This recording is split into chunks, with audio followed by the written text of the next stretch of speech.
കൂടുമാ മരുപ്പച്ച തേടി തേടി ഉരുകും വേനൽ തീരങ്ങളിൽ മരുപ്പച്ച തേടി തേടി ഉരുകും വേനൽ തീരങ്ങളിൽ തളരുന്ന നേരം കരുത്തേകുവാൻ പാതയമായി പൊഴിയും ദൈവസ്നേഹത്തിൻ ജീവാമൃതം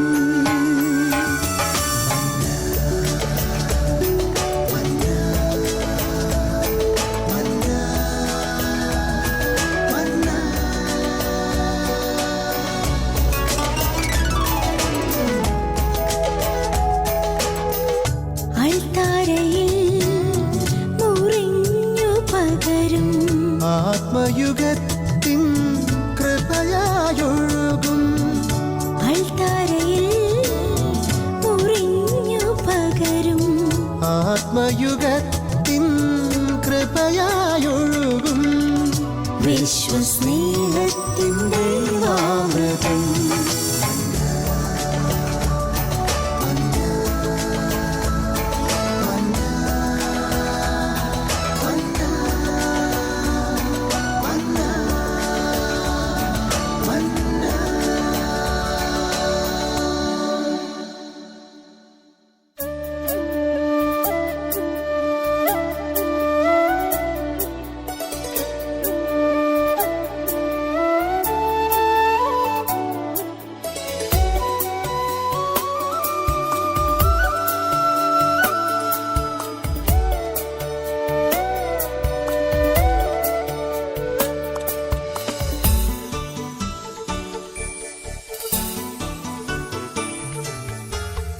അലിഞ്ഞു നിന്നോടു ചേരാൻ അപ്പമായി ഞാൻ വരുന്നുള്ളിൽ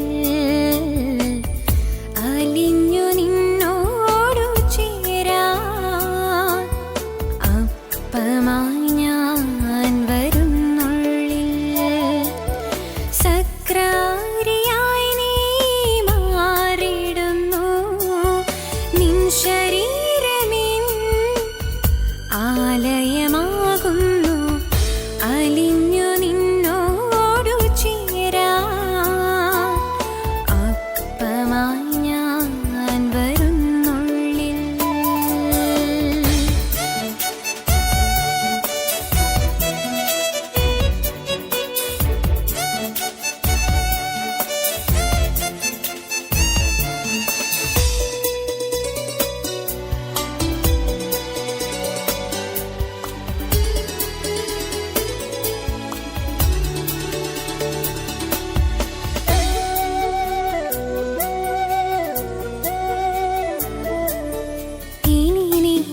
കണ്ണുകളായി മാറിടേണം നിൻ കണ്ണുകളാൽ ഞാൻ കണ്ടിടേണം ഇനി എൻ കാതുകളായി മാറിടേണം നിൻ കാതുകളാൽ ഞാൻ കേട്ടിടേണം കരയുന്ന കണ്ണുകൾ തുടച്ചിടാനായി കരമായി നിൻ കരം മാറിടേണം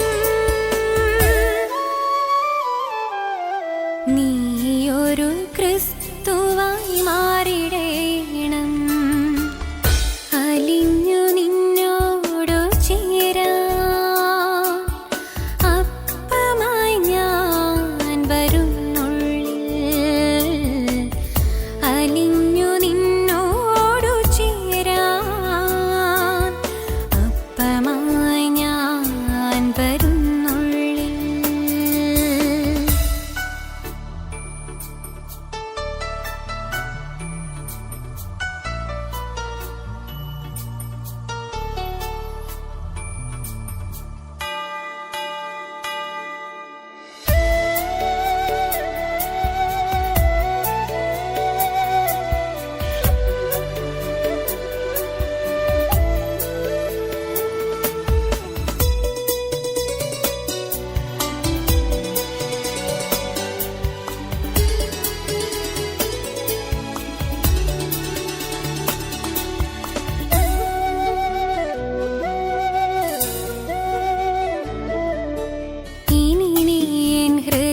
ചെയ്തികളാൽ ഞാൻ ജീവിക്കണം.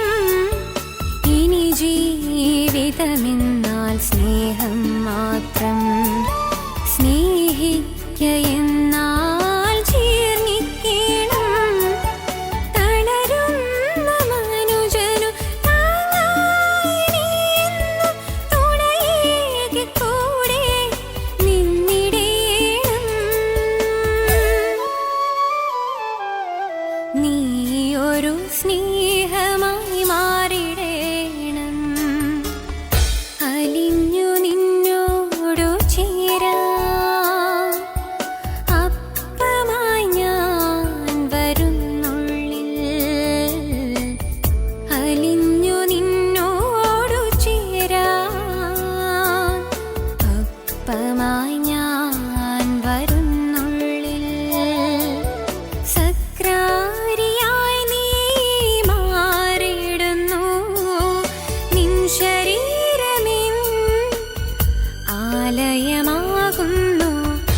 അലിഞ്ഞു നിന്നോടു ചേരാൻ അപ്പമായി ഞാൻ വരുന്നുള്ളിൽ.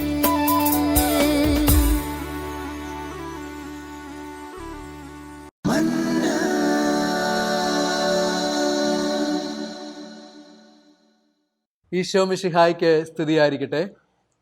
ഈശോയിൽ ഒത്തിരിയേറെ സ്നേഹിക്കപ്പെടുന്ന പ്രിയപ്പെട്ട കുടുംബാംഗങ്ങളെ, സഹോദരി സഹോദരങ്ങളെ, നാം എല്ലാവരും ഈശോയോടൊപ്പം കുരിശിൻ്റെ വഴിയിലും നമ്മുടെ ഓരോരുത്തരെയും ജീവിതത്തിൽ കിട്ടുന്ന സഹനത്തിൻ്റെ പാതയിലൂടെയും നടക്കുകയാണല്ലോ. ഈ ഒരു കാലഘട്ടം ദൈവത്തിൻ്റെ യഥാർത്ഥമായ സ്നേഹം അനുഭവിക്കുവാനും ആ യേശുവിൽ നിന്ന് കിട്ടുന്ന ആ ദൈവിക ഭാവവും സ്നേഹവും ലോകത്തിന് കൊടുക്കുവാൻ വേണ്ടി നമ്മൾ യാത്ര തുടങ്ങിയിരിക്കുകയാണ്. ഇന്ന് സുവിശേഷത്തിലൂടെ നാം കാണുവാൻ പോകുന്നത് ഇപ്രകാരമാണ്. വിശുദ്ധ യോഹന്നാൻ്റെ സുവിശേഷം 8-ാം അധ്യായം 3 മുതലുള്ള വാക്യങ്ങൾ നമ്മൾ പലതവണ പല പ്രാവശ്യം ധ്യാനിച്ച് ചിന്തിച്ച് പ്രാർത്ഥിച്ച് ഇരിക്കുന്നവരാണ്. പിടിക്കപ്പെട്ട വ്യഭിചാരിണിയുടെ ജീവിതത്തെക്കുറിച്ച് ഒന്ന് വിലയിരുത്തുവാൻ വേണ്ടി നമുക്ക് ആഗ്രഹിക്കാം. യഹൂദന്മാർ ഈ പിടിക്കപ്പെട്ട ഈ സ്ത്രീയെ സമൂഹത്തിലേക്ക് വലിച്ച് ഇടുകയാണ്. അല്പസമയത്തിന് ശേഷം ഈശോ അവളുടെ സമീപത്തേക്ക് നടന്നു വരുന്ന മനോഹരമായ ചിത്രം സുവിശേഷം കാണിച്ചു തരികയാണ്. നാം എന്താണ് പിന്നീട് കാണുന്നത്? യേശുവിൻ്റെ യഥാർത്ഥമായ കരുണയും സ്നേഹവും തൻ്റെ ഹൃദയത്തിൽ നിന്ന് ഒഴുകുന്നതായിട്ടാണ് നമ്മൾ കാണുന്നത്. പ്രിയപ്പെട്ടവരെ, ഈശോയോടൊപ്പം നാം യാത്ര ചെയ്യുമ്പോൾ ദൈവത്തിൻ്റെ യഥാർത്ഥമായ കരുണയും സ്നേഹവും നമ്മുടെ ജീവിതത്തിൽ കിട്ടുക എങ്ങനെയാണെന്നുള്ള ഒരു ചോദ്യമാണ് സുവിശേഷം കാണിച്ചു തരിക. ഈ പിടിക്കപ്പെട്ട സ്ത്രീ വളരെ ദുഃഖത്തോടുകൂടി യേശുവിൻ്റെ മുഖത്തേക്ക് നോക്കുകയാണ്. എന്നാൽ അല്പസമയത്തിന് ശേഷം ദൈവപുത്രനായ ഈശോ അവളുടെ മുഖത്തേക്ക് കരുണയോടുകൂടി നോക്കുകയാണ്. മറ്റുള്ള എല്ലാ യഹൂദന്മാരും അവളെ ശിക്ഷിക്കുവാനായിട്ട് കൈകളിൽ കല്ലെടുത്ത് എറിയാൻ വേണ്ടി ശ്രമിക്കുമ്പോൾ ഈശോ അവളുടെ മുഖത്തേക്ക് ദയയോടെ നോക്കുന്ന മനോഹരമായ ചിത്രം. എന്നാൽ ഈശോ പിന്നീട് നിരത്ത് എഴുതുന്ന ഒരു ചിത്രം കൂടി സുവിശേഷം നമ്മുടെ മുമ്പിൽ കൊണ്ടുവരുന്നുണ്ട്. ഒരുപക്ഷെ എന്തായിരിക്കാം? അവരുടെ യഹൂദരുടെ പാപങ്ങളായിരിക്കാം കർത്താവ് അവിടെ എഴുതിയത്. ഈശോ ഒരു ചോദ്യം അവരോട് ചോദിക്കുന്നുണ്ട്. നിങ്ങളിൽ പാപം ചെയ്യാത്തവർ ആദ്യം ഇവളെ കല്ലെറിയട്ടെ. സ്നേഹമുള്ളവരെ, ഒരുപക്ഷെ യഹൂദര് വികാരഭരിതരായിട്ട് ആ നിമിഷം കല്ലുകൾ താഴെയിട്ട് പോയി. അതാണ് ദൈവത്തിൻ്റെ യഥാർത്ഥമായ സ്നേഹം നമ്മളിൽ പ്രകടമാവുക. ഈശോ പറയുകയാണ്, മകളെ, ഞാനും വിധിക്കുന്നില്ല, നീ സമാധാനത്തോടു കൂടി പോവുക, മേലിൽ പാപം ചെയ്യരുത്. സ്നേഹമുള്ളവരെ, ഇതാണ് ദൈവികമായ വലിയൊരു അനുഭവം. ദൈവത്തിൻ്റെ യഥാർത്ഥമായ കരുണ എപ്രകാരമാണ് നാം സ്വീകരിക്കുന്നത് എന്നാണ് സുവിശേഷം ചൂണ്ടിക്കാണിക്കുക. ഈ വചനവുമായി ബന്ധപ്പെട്ട് എൻ്റെ പൗരോഹിത്യ ജീവിതത്തിലേക്ക് കുറച്ച് അനുഭവങ്ങൾ, ദൈവികമായ അനുഭവങ്ങൾ നിങ്ങളുമായിട്ട് പങ്കുവയ്ക്കാൻ വേണ്ടി ഞാൻ ആഗ്രഹിക്കുകയാണ്. ഏകദേശം 8 വർഷത്തോളം ഡൽഹിയിൽ ഗാസിയാബാദ് സെൻറ്റ് മേരീസ് എന്ന പരിശുദ്ധ അമ്മയുടെ ദേവാലയത്തിൽ 8 വർഷക്കാലം ശുശ്രൂഷ ചെയ്യുവാനായിട്ട് എനിക്ക് സാധിച്ചു. 2017 ഞാൻ ഡൽഹിയിൽ ജയിൽ മിനിസ്ട്രി ചെയ്യുവാനായിട്ട് പോകുകയുണ്ടായി. 3 പ്രാവശ്യം പോയി. ആ ജയിലിൽ, തിഹാർ ജയിലിൻ്റെ ആ ഉള്ളറകളിലേക്ക് ഞാൻ കടന്നു വന്നപ്പോൾ ദൈവികമായ അനുഭവമാണ് ഞാൻ സ്വീകരിച്ചത്. എൻ്റെ ജീവിതത്തിൽ, എൻ്റെ പൗരോഹിത്യ ജീവിതത്തിൽ ഒരിക്കലും മറക്കാനാവാത്ത ഒരു അനുഭവമായിരുന്നു അത്. ഞാനും ബഹുമാനപ്പെട്ട സിസ്റ്റർ സുമ, അഡ്വക്കേറ്റാണ്, സിസ്റ്ററും അതുപോലെ ഒരു 12 പേരടങ്ങുന്ന സമൂഹമായിട്ടാണ് ഞങ്ങൾ ആ ജയിലിലേക്ക് പോയത്. ജയിൽ സൂപ്രണ്ട് ഞങ്ങൾക്ക് എല്ലാവിധ അനുവാദങ്ങളും നൽകിയിരുന്നു. ജയിലിൽ ചെന്നു. ഈസ്റ്ററിൻ്റെ സമയമാണ്, ഹോളി വീക്ക്. അതിലെ പെസഹ വ്യാഴാഴ്ചയുടെ പെസഹ കർമ്മങ്ങൾ നടത്തുവാൻ വേണ്ടിയാണ് ഞങ്ങൾ പോയത്. എന്നാൽ ആ ജയിലിലേക്ക് പോയപ്പോൾ ഞാൻ കണ്ട വലിയൊരു അനുഭവം, അത് ഏറ്റവും വലുതായിരുന്നു. ഇന്നും എനിക്ക് ദൈവത്തിൻ്റെ മുമ്പിൽ നന്ദിയോടുകൂടി ഓർക്കേണ്ട ഒന്നാണ്. എൻ്റെ പൗരോഹിത്യ ജീവിതത്തിൽ ദൈവം എപ്രകാരമാണ് എന്നെ ഉയർത്തിയത്, ദൈവത്തിൻ്റെ കരുണയുടെ മുഖം, ദൈവത്തിൻ്റെ സാന്നിധ്യം എന്നിലൂടെ ആ മക്കളിലേക്ക് എപ്രകാരമാണ് കൊടുത്തത് എന്നാണ് ഞാൻ ഇന്ന് വിലയിരുത്തുക. ആ ജയിലിലേക്ക് പ്രവേശിച്ചപ്പോൾ ഞാൻ ആദ്യം അവരുടെ ആ പെസഹ കർമ്മത്തിൻ്റെ എല്ലാ കർമ്മങ്ങളും ചെയ്തു. വിശുദ്ധ ബലിയോടൊപ്പം 12 പേരുടെ ശിഷ്യന്മാരുടെ ആ കാല് കഴുകൽ ശുശ്രൂഷ ഞങ്ങൾ ആരംഭിച്ചു. അതിനുശേഷം 6 പേര് എൻ്റെ അടുത്ത് വന്ന് കുമ്പസാരം നടത്തി. വളരെ മനോഹരമായ ഒരു പ്രിപ്പയർ ചെയ്ത് കുമ്പസാരം നടത്തുകയുണ്ടായി. അതിനുശേഷം ഒരു വ്യക്തി, ഒരു സഹോദരൻ, ഞാൻ സമാപന ആശീർവാദം കൊടുത്തതിന് ശേഷം എൻ്റെ അടുക്കിലേക്ക് വന്നു. എന്നിട്ട് അദ്ദേഹം ഇപ്രകാരം പറഞ്ഞു: പ്രിയപ്പെട്ട അച്ഛൻ ഇന്ന് ഈ ജയിലിലേക്ക്, ഞങ്ങളുടെ മധ്യത്തിലേക്ക് കടന്നു വന്നപ്പോൾ ഒത്തിരിയേറെ സന്തോഷത്തിൻ്റെ മണിക്കൂറുകളായിരുന്നു. ഞങ്ങളുടെ കാലുകൾ കഴുകിയപ്പോൾ ഈശോയുടെ സ്നേഹം നിറഞ്ഞ, കരുണ നിറഞ്ഞ മുഖമാണ് ഞാൻ ദർശിച്ചതെന്ന്. സ്നേഹമുള്ളവരെ, ഇത് ഞാൻ കേട്ടപ്പോൾ എൻ്റെ ഹൃദയത്തിൽ ഒത്തിരിയേറെ സന്തോഷം അനുഭവിക്കുവാനായിട്ട് സാധിച്ചു. വീണ്ടും അദ്ദേഹം എൻ്റെ 2 കൈകളും പിടിച്ച് എന്നെ വിടുന്നില്ല. സ്നേഹത്തോട് പറയുകയാണ്: അച്ഛാ, ഇനിയും അച്ഛൻ ഞങ്ങളുടെ മധ്യത്തിലേക്ക് കടന്നു വരണം. ഞാൻ പറഞ്ഞു: പ്രിയപ്പെട്ട സഹോദര, സങ്കടപ്പെടേണ്ട, വിഷമിക്കേണ്ട, ഞാൻ ഇനിയും വരും. മറ്റ് സിസ്റ്റേഴ്സിനോടൊപ്പം നിങ്ങളോട് സംസാരിക്കുവാനും നിങ്ങൾക്ക് വേണ്ടി പ്രാർത്ഥിക്കുവാനുമായിട്ട് ഞാൻ വീണ്ടും വരുമെന്ന് ഞാൻ പറയുകയുണ്ടായി. ഇതിനുശേഷം അദ്ദേഹം എൻ്റെ കൈകൾ ചുംബിച്ച് സങ്കടത്തോട് കരഞ്ഞ്, ബിറ്റർലി ഹി വാസ് ക്രൈങ്. അതാണ് ഞാൻ കണ്ടത്. പ്രിയപ്പെട്ടവരെ, എൻ്റെ ജീവിതത്തിൽ, എൻ്റെ പൗരോഹിത്യ ജീവിതത്തിൽ ഞാൻ അന്ന് മനസ്സിലാക്കി, എന്നെ സ്നേഹിക്കുന്ന എൻ്റെ യേശുവിൻ്റെ മഹനീയമായ സാന്നിധ്യം അയോഗ്യനായ എന്നിലൂടെ അനേകം ജനങ്ങളെ ആ ദൈവത്തിൻ്റെ നാമം അറിയുവാനും കൊടുക്കുവാനുമായിട്ട് എനിക്ക് ആ ജയിലിൽ നിന്ന് സാധിച്ചു. അതിനുശേഷം ജയിൽ സൂപ്രണ്ട് ഞങ്ങളുടെ സന്തോഷത്തിൻ്റേതായ ഒത്തിരിയേറെ വാക്കുകൾ പറയുകയുണ്ടായി.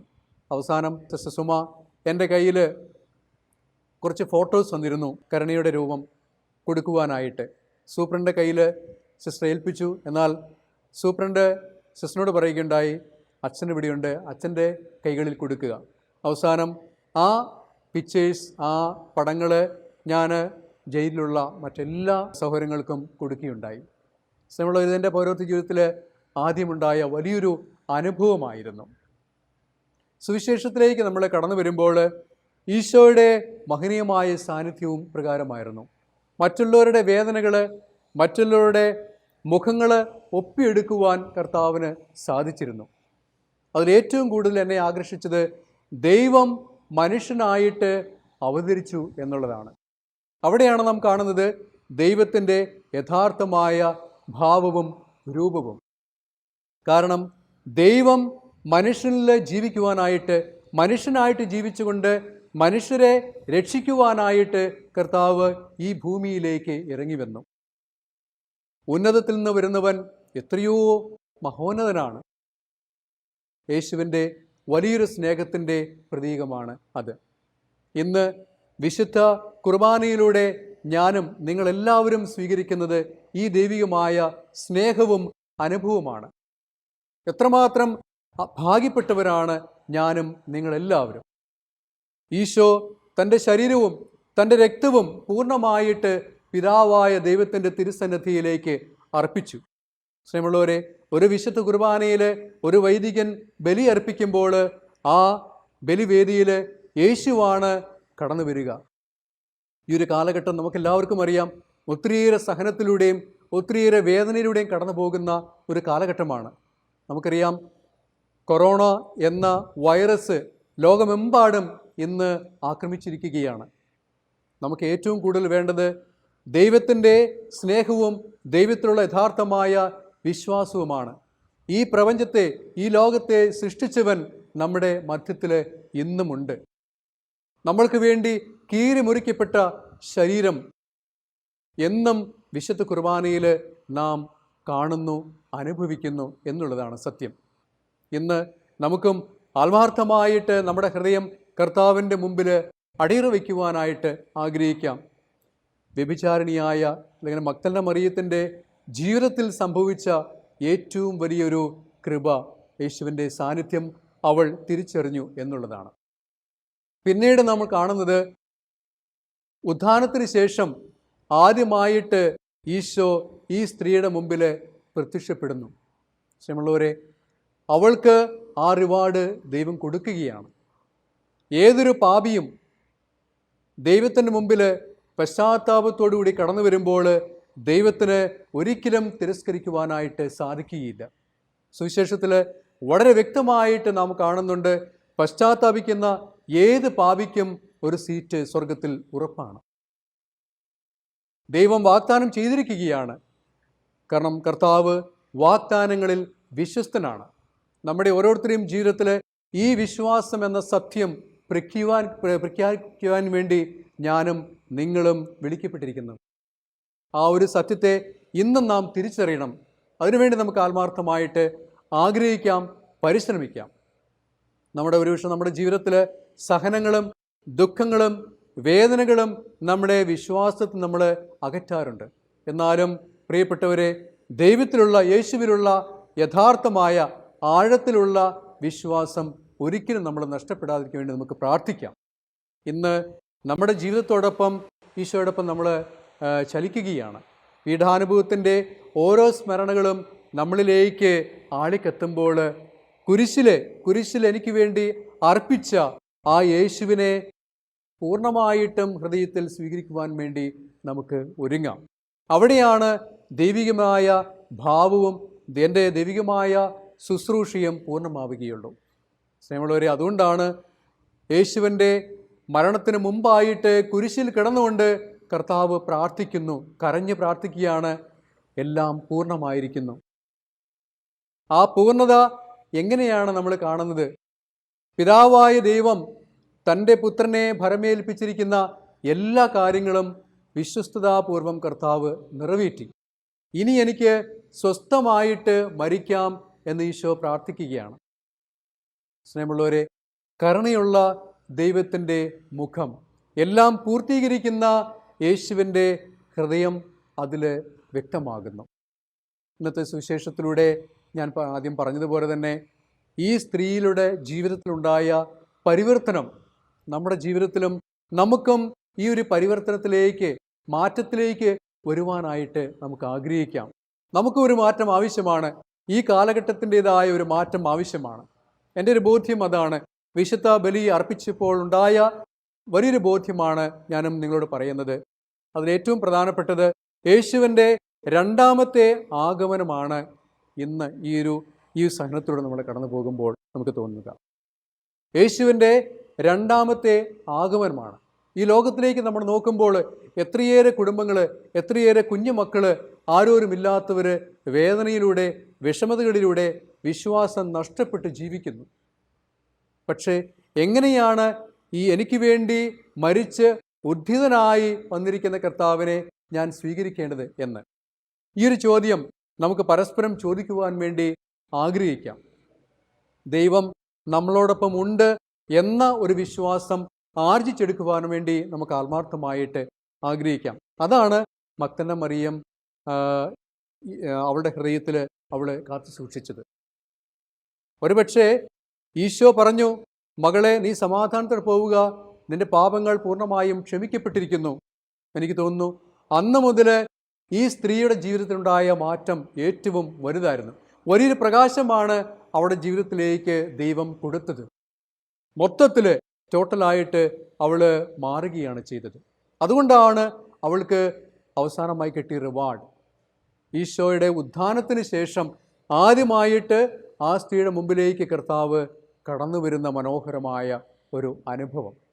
അതാണ് യഥാർത്ഥമായ ട്രാൻസ്ഫോർമേഷൻ, ചേഞ്ച് അല്ലെങ്കിൽ മാറ്റം എന്ന് പറയുക, ദൈവികമായ മാറ്റം. കാരണം അന്ന് മുതൽ ഈ സ്ത്രീ യേശുവിനെ പൂർണ്ണമായിട്ടും ധ്യാനിച്ചു, റിഫ്ലക്റ്റ് ചെയ്തു എന്നാണ് സുവിശേഷം പറയുക. നമ്മുടെ ജീവിതത്തിലും ഈ ഒരു അനുഭവത്തിലേക്ക് കടന്നു വരാൻ വേണ്ടി നമുക്ക് ഒരിക്കൽ കൂടി ആഗ്രഹിക്കാം. ഈ പീഡാനുഭവത്തിൻ്റെ സ്മരണകൾ ഓരോ ദിവസമായിട്ടും കുരിശിൻ്റെ വഴിയിലൂടെയും ത്യാഗത്തിലൂടെയും ഉപവാസത്തിലൂടെയും പ്രാർത്ഥനയിലൂടെയും നമ്മൾ കൊണ്ടുപോകുമ്പോൾ സ്നേഹമുള്ളവരെ, ഈശോ ആഗ്രഹിക്കുന്ന ഒരു കാര്യമേ ഉള്ളൂ, നമ്മുടെ യഥാർത്ഥമായ ഹൃദയം ദൈവത്തിൻ്റെ മുമ്പിൽ അടിയറ വയ്ക്കുക എന്ന് പറഞ്ഞാൽ ഒരുപക്ഷെ നമ്മൾ പൂർണ്ണമായിട്ടും ഭക്ഷണം ത്യജിക്കുക എന്നതിലല്ല അർത്ഥം. അതിലടങ്ങിയിരിക്കുന്ന അർത്ഥം ഇതാണ്: യേശുവിൻ്റെ സ്നേഹവും വിശ്വാസവും സ്വാംശീകരിക്കുവാൻ വേണ്ടി നാം ആഗ്രഹിക്കുക. നമ്മുടെ ഹൃദയത്തിൽ നിന്ന് നല്ല മനോഭാവത്തോടു കൂടി ആ കർത്താവിനെ സ്വാഗതം ചെയ്യുക എന്നതാണ്. വിശുദ്ധ ബലിയിലും നാം അനുഭവിക്കുന്നതും അതാണ്. യേശുവിനെ പൂർണ്ണമായിട്ടും ഞാൻ വഹിക്കുന്നവനാണ് ഓരോ വിശ്വാസിയും. ഓരോ ക്രൈസ്തവനും യേശുവിനെ വഹിക്കുന്നവനും വഹിക്കുന്നവളുമാണ്. നമുക്ക് വേണ്ടി പീഡ അനുഭവിച്ച് രക്ഷയിലേക്ക് നമ്മളെ കൂട്ടിക്കൊണ്ടുപോകുന്ന കർത്താവിൻ്റെ തിരുസന്നിധിയിൽ ആയിരിക്കുവാൻ വേണ്ടി ഈ കാലഘട്ടം ഉപയോഗിക്കുവാൻ നമുക്ക് പ്രാർത്ഥിക്കാം. തീർച്ചയായിട്ടും ഈ ഒരു വിശ്വാസ സത്യം നമ്മൾ പ്രഘോഷിക്കുമ്പോൾ ദൈവത്തിൻ്റെ അനുഭവം നമ്മുടെ കുടുംബത്തിലും നമ്മുടെ വ്യക്തിപരമായ ജീവിതത്തിലും സമൂഹ ജീവിതത്തിലും നമുക്ക് കൊടുക്കുവാനായിട്ട് സാധിക്കും. അപ്പോൾ എനിക്കും നിങ്ങൾക്കും പറയുവാൻ സാധിക്കും, എല്ലാം പൂർത്തിയായിരിക്കുന്നു. മനുഷ്യൻ ബലഹീനത നിറഞ്ഞവനാണ്, എന്നാൽ ദൈവം പൂർണ്ണനാണ്. നമുക്കറിയാം, ഒരു വൃത്തം വരയ്ക്കുമ്പോൾ ആ വൃത്തം പൂർണ്ണമായിട്ടും ഒരുപോലെ കൂട്ടി യോജിപ്പിച്ചില്ലെങ്കിൽ അത് വൃത്തമാവുകയില്ല, അത് അപൂർണതയാണ് കാണിക്കുന്നത്. എന്നാൽ പൂർണ്ണമായിട്ടും വൃത്തം വരയ്ക്കുമ്പോൾ അതിൽ ഒരു കേന്ദ്രബിന്ദുവാണ്. ആ കേന്ദ്രബിന്ദുവാണ് ഈശോ. നമ്മൾക്ക് വേണ്ടി എല്ലാം ത്യജിച്ച് സാധാരണ മനുഷ്യനായി ജനിച്ച് മരിച്ച് ഉദ്ധിതനായവൻ. അവൻ ഇന്നും നമ്മളോടൊപ്പം ജീവിക്കുന്നു. സ്നേഹമുള്ളവരെ, ഈ ദൈവത്തിൻ്റെ ത്യാഗവും സ്നേഹവും എന്നിൽ അന്വർത്ഥമാക്കുവാൻ വേണ്ടി നമുക്ക് ആഗ്രഹിക്കാം. തീർച്ചയായിട്ടും ലോകം ഇന്ന് ഒത്തിരിയേറെ വ്യഥയിലൂടെയും വിഷമതകളിലൂടെയും ദുഃഖത്തിലൂടെയാണ് കടന്നു പോവുക. അതിൽ ഏറ്റവും പ്രധാനമായിട്ട് ഇന്ന് നമ്മൾ അനുഭവിക്കുന്നത്, ഓരോ കുടുംബത്തിലേക്ക് നമ്മൾ നോക്കുമ്പോഴും സമൂഹത്തിലേക്ക് നമ്മൾ നോക്കുമ്പോഴും, പ്രത്യേകിച്ച് ഇന്ന് ലോകമെമ്പാടും കൊറോണ എന്ന രോഗത്തിലൂടെ കടന്നു പോവുകയാണ്. എനിക്കും നിങ്ങൾക്കെല്ലാവർക്കും ബാധ്യതയുണ്ട് ഈ ഒരു നോമ്പ് കാലങ്ങളിൽ മറ്റുള്ളവരുടെ വേദനകളും മറ്റുള്ളവരുടെ ദുഃഖങ്ങളും ഒപ്പിയെടുക്കുവാൻ വേണ്ടി നമ്മൾ ആഗ്രഹിക്കുക. സ്നേഹമുള്ളൊരു ഈശോയുടെ വ്യക്തിത്വത്തിൻ്റെ മറ്റൊരു ഭാവം ഇതായിരുന്നു, സെൻസിറ്റീവായിരുന്നു ഈശോ. മറ്റുള്ളവരുടെ വേദനകൾ കാണുവാനും തീഷ്ണതയോടുകൂടി നോക്കുവാനുമുള്ള വലിയൊരു വ്യക്തിത്വമാണ് ഈശോയിൽ നമ്മൾ കാണുന്നത്. ഒരു പുരോഹിതൻ എന്ന നിലയിൽ ഞാൻ ആദ്യം എൻ്റെ സാക്ഷ്യം പറഞ്ഞപ്പോൾ, ആ ജയിലിൽ ഞാൻ അവരെ കുമ്പസാരിപ്പിച്ചപ്പോഴും അവർക്ക് വേണ്ടി വിശുദ്ധ ബലി അർപ്പിച്ചപ്പോഴും അവരുടെ പാദങ്ങൾ കഴുകിയപ്പോഴും യേശുവിൻ്റെ കരുണയുള്ള മുഖമാണ് സ്നേഹമുള്ളവരെ എന്നിലേക്ക് കടന്നു വന്നത്. ആ ഒരു വലിയൊരു അനുഭവം ഇന്നും പൂർത്തീകരിക്കുവാൻ വേണ്ടി ഞാൻ ആഗ്രഹിക്കുകയാണ്. അതാണ് ഈശോ കാണിച്ചു തന്ന ഏറ്റവും വലിയ മാതൃക. നമ്മുടെ എല്ലാവരുടെയും ജീവിതത്തിൻ്റെ ഏറ്റവും വലിയൊരു മാതൃക അതാണ്. കിട്ടിയ ദൈവികമായ സ്നേഹം മറ്റുള്ളവരിലേക്ക് കൊടുക്കുക എന്നത്. മറ്റെന്ത് നേടിയാലും മറ്റെന്ത് പൊസിഷൻ നമ്മൾ എത്തിച്ചേർന്നാലും ദൈവികമായ വിശ്വാസവും സ്നേഹവും നമ്മളില്ലെങ്കിൽ അതിൽ അർത്ഥമില്ല. നമുക്കും ഈ ഒരു നോമ്പ് നാളുകളിൽ ആത്മാർത്ഥമായിട്ട് കർത്താവിനോട് പ്രാർത്ഥിക്കാം. ഈശോയെ, പ്രത്യേകമായിട്ടും ഈ പീഡാനുഭവത്തിലൂടെ, എൻ്റെ കൊച്ചു സഹനങ്ങളിലൂടെ കൊച്ചു വേദനകൾ ഞാൻ സഹിക്കുമ്പോൾ ഈശോയെ അവിടുന്ന് എനിക്ക് വേണ്ടി എത്രമാത്രം വേദനയാണ് സഹിച്ചത്. അങ്ങയുടെ പരിശുദ്ധമായ തിരുശരീരവും അങ്ങയുടെ പരിശുദ്ധമായ തിരുരക്തവും എനിക്ക് വേണ്ടി ജീവൻ പകരുവാൻ വേണ്ടി, രക്ഷ പകരുവാൻ വേണ്ടിയാണല്ലോ അവിടുന്ന് കുരിശിൽ അർപ്പിക്കപ്പെട്ടത്. കർത്താവെ, അങ്ങയുടെ തിരുസന്നിധിയിൽ ആ ചൂട് അനുഭവിക്കുവാൻ വേണ്ടി ഇതാ ഞാൻ കടന്നു വരികയാണ്. എന്നെ അനുഗ്രഹിക്കണമേ. സ്നേഹമുള്ളവരെ, ഒരിക്കൽ കൂടി നിങ്ങൾക്കെല്ലാവർക്കും, പ്രത്യേകിച്ച് ഈ നോമ്പുകാരൻ്റെ യാത്രയിൽ, ഈ നോമ്പ് നാളുകളിൽ യേശുവിനോടൊപ്പം യാത്ര ചെയ്യുവാനായിട്ട് നിങ്ങൾക്ക് സാധ്യമാകട്ടെ. അതിനുവേണ്ടി ആത്മാർത്ഥമായിട്ട് നമുക്ക് തമ്പുരാനോട് പ്രാർത്ഥിക്കാം. പ്രത്യേകിച്ച് കാൽവരിയെ ലക്ഷ്യമാക്കിക്കൊണ്ട് ജീവിതത്തിൽ കിട്ടുന്ന ചെറിയ സഹനങ്ങൾ പൂർണ്ണമായിട്ടും വിശ്വാസത്തോടുകൂടി, പ്രത്യാശയോടുകൂടി കർത്താവിൻ്റെ തിരുസന്നിധിയിൽ അർപ്പിക്കുവാനുള്ള ഒരു മനോഭാവത്തിനായിട്ട് നമുക്ക് ആത്മാർത്ഥമായിട്ട് പ്രാർത്ഥിക്കാം. കർത്താവായ ഈശോ നിങ്ങളെ എല്ലാവരെയും സമർത്ഥമായിട്ട് അനുഗ്രഹിക്കട്ടെ എന്ന് ആത്മാർത്ഥമായിട്ട് പ്രാർത്ഥിക്കുന്നു.